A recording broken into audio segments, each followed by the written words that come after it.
Feel for philosophy. Feel the thought, think the feeling. Welcome to our new discussion on the methods of inquiry in psychology. Today, we explore some of the most important methods that provide foundational knowledge for understanding the human mind and behavior.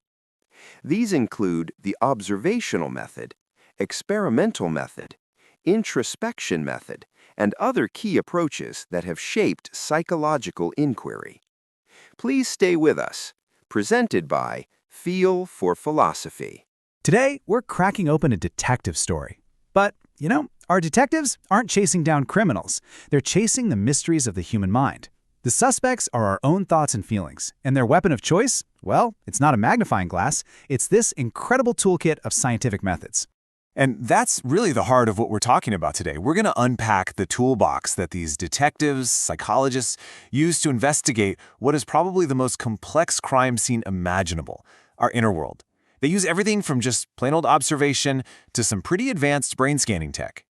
Okay, and this is where it gets really critical, because in this line of work, using the wrong tool can lead you to some completely flawed conclusions. A faulty method can totally distort our understanding of the mind, just like a botched investigation can let the real culprit walk free. All right, so let's open up this toolkit. Now, the most important thing to get right off the bat is that no single method is perfect. Not one. Each one has its own unique strengths for certain kinds of mysteries, and some pretty critical weaknesses for others.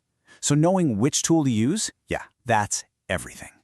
Any good detective, they always start just by observing the scene. And psychology is no different. So let's kick things off with the most foundational tools, the ones for gathering those first crucial clues. First up, we've got the observational method. Now, this is not just casual people watching at the mall, oh no. It's a structured, really purposeful process. Imagine a researcher studying how kids share toys on a playground. They're not just glancing over, they are systematically recording specific actions, who does what, and how they interact. And here's the trade-off. The biggest strength, for sure, is seeing genuine, authentic behavior out in the wild. But there are two major pitfalls you have to watch out for. First is something called the observer effect. Think about it. When people know they're being watched, they just act differently. And second, there's observer bias, where the detective might just, accidentally notice only the clues they were already looking for. So what if you need to know what thousands or even millions of people are thinking? You can't observe them all, right? Well, that's where the survey method comes in. It's the perfect tool for gathering huge amounts of data on pretty much anything, from political opinions to daily coffee habits. The real power of the survey is its scale, but its big weakness? Its honesty. Seriously, think about it. If a survey asks you, how often do you read classic literature? A lot of people might inflate their answer a little bit, just to sound good. That's what we call the social desirability bias. We end up getting a picture not of who people really are, but of who they want us to think they are. So far, we've been observing crowds from a distance, but some mysteries, they require the detective to zoom way in, focusing on just one person or one event to try and understand it completely. And this is the case study.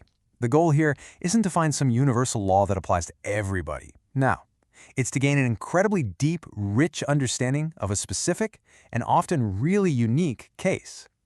The researcher gathers info from every possible source, interviews, diaries, public records, to build a complete portrait. And there's maybe no better example of this than the story of Phineas Gage. He was a railroad worker back in the 1800s who survived this absolutely horrific accident where an iron rod shot right through his brain. Miraculously, he lived, but his personality was completely different. He went from being a responsible guy to being impulsive and unreliable. This one case gave science its first real clue that specific parts of our brain control our personality. It was a massive breakthrough, all from studying just one person in extreme detail. So this really highlights the core trade-off, right? Case studies give you this unbelievable depth of information, but they totally lack breadth. What happened to Phineas Gage can't automatically be applied to everyone else. His case gave us a powerful idea, a hypothesis, but it couldn't prove a universal rule all on its own. Now, a detective often finds two different clues at the same scene. But does that mean one caused the other? This question brings us to one of the most important and honestly most misunderstood distinctions in all of science: the huge difference between correlation and causation. So check this out. During the summer months, as ice cream sales shoot way up, so do the number of drowning incidents. Now, these two things are clearly linked. They are correlated. But does that mean that eating ice cream somehow causes people to drown? Of course not. That's ridiculous. This brings us to what might be the single most important rule in the detective's handbook. Just because two things move together, it does not mean one is causing the other. A connection is just a clue. It's not a conclusion. So what's the real culprit in our little ice cream mystery? Well, it's a hidden third variable: hot weather. The heat causes people to buy more ice cream, and it causes more people to go swimming, which, unfortunately, just increases the risk of drowning. The ice cream was never the villain here. So if correlation can't prove that one thing causes another, what can? Well, for that, the detective needs their most powerful tool, the real heavy hitter, the experimental method. This is the only method that can definitively, without a doubt, prove that A causes B. Think of it like baking a cake. Let's say you want to know if adding more sugar, that's your independent variable, actually makes the cake sweeter, that's your dependent variable. To find out for sure, you have to keep everything else exactly the same: the amount of flour, the number of eggs, the oven temperature. By isolating just that one ingredient, you can prove its effect. Psychology experiments work the exact same way. So, beyond these specific methods, our mind detectives also have this whole advanced toolkit of theoretical lenses. And these lenses completely change how they view the entire mystery. Each perspective focuses on a totally different set of clues. This table breaks down 3 of the biggest lenses out there. You've got behaviorism, which treats the mind like a black box. It doesn't really care what's going on inside, it only cares about what you can see, the observable actions. Then the cognitive perspective is kind of the opposite. It tries to understand the mind's software, our thoughts, our memories. And finally, the biological perspective looks at the hardware, the brain, the genes, the chemistry that's running the whole system. So we've seen all the tools: observation, surveys, case studies, experiments, and these different theoretical lenses.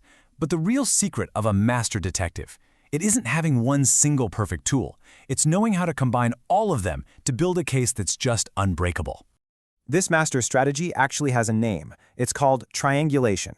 A researcher might use a survey to spot a big trend, then run an experiment to test for its cause, and finally do a case study to understand it in rich, real-world detail. You see, each method covers the weaknesses of the others. That is how you build a conclusion that's not just a hunch, but a truly solid theory. And this kind of brings us to our final thought. The psychologist's toolkit is always getting bigger, always expanding. As technology like artificial intelligence and really detailed genetic mapping gets more and more powerful, you have to wonder, what incredible new tools will future detectives of the mind have to solve mysteries we can't even begin to imagine today? Thank you for watching this video. If you enjoyed it, please like, share, and subscribe. Your support encourages me to create more content. Thank you.